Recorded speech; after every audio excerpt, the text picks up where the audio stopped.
The egg yolk has within it all of the food. It is literally one of the top superfoods on this earth. And you can mix it with whatever you want, but I do prefer whipping cream because whipping cream has no sugar in it. And it just makes this luxury smoothie, giving you all the beneficial fats for your body.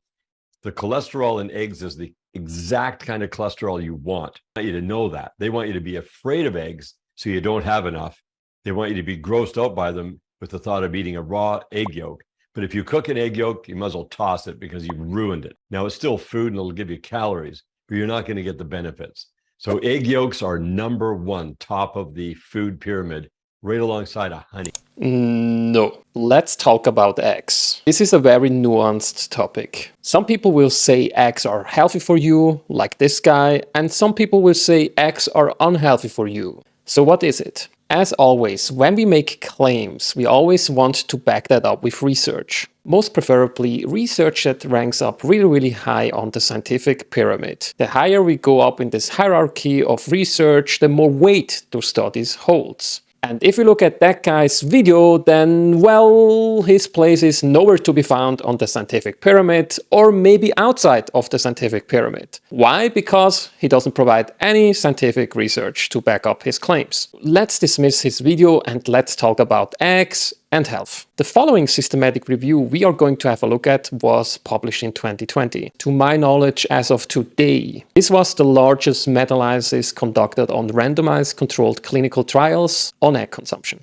They only included trials with healthy subjects. They also excluded trials which had the intervention group eat eggs and drink buttermilk drinks. Why is that? Buttermilk drinks are super high in saturated fats. And we know from tons of observational studies, Mendelian randomization studies, randomized controlled clinical trials, that saturated fats will increase your LDL cholesterol. Higher LDL cholesterol can increase your ApoBs in your blood and thus can increase your chances of experiencing a cardiovascular event. They excluded studies which used palm oil. Going back to the buttermilk example, palm oil is also quite high in saturated fats. They excluded tons of randomized clinical trials because their selection criteria was quite strict. With that tough selection criteria, they were able to include 17 randomized controlled clinical trials. And they came to the conclusion that eating more than one egg per day may raise your LDL levels, which we established earlier can increase your chances of experiencing a cardiovascular event. One egg consumption per day seems to be fine. Being a vegan myself and reading that, I was jumping through the roof with excitement. However, I want to be objective on my channel. Leaving ethics aside, which is a huge part of the problem by consuming eggs. There's one caveat I want to mention here. Dr. Tom Dayspring is one of the leading lipidologists out there. And I think it's fair to say that we need to include one following statement of his in this video. Let's play the clip.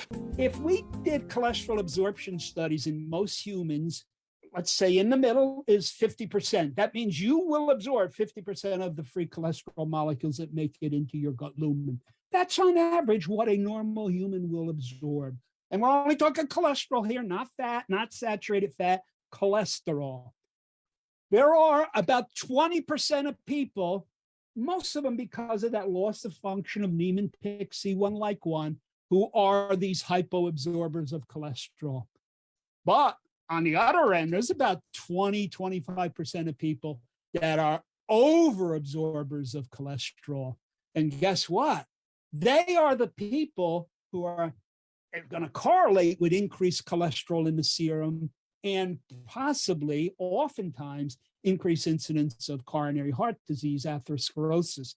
He didn't actually make these statements out of thin air. We have research to back this up. This systematic review and meta-analysis of randomized controlled clinical trials stated the following. They included animals as well, but they also included tons of human research, which we want to focus on. They found that multiple genes are involved in the regulation of intestinal cholesterol absorption. If you are watching this and you don't care about the ethics of egg consumption at all, this is my suggestion for you. Would I recommend you eating 10 different eggs on a daily basis? Probably not. The chances of you being one of those hypo-responder, meaning you can eat tons of different of eggs every single day, is not likely. The best thing you can do is to go to your doctor and do a blood test. If your cholesterol levels are high, then I would suggest to you to do the following. Reduce your trans fats, reduce your saturated fats, reduce your refined carbs intake, and reduce sugary beverages. Increase your consumption of vegetable oils and nuts and seeds, and avocados or olive oil. Increase your vegetable, fruit, and legume consumption.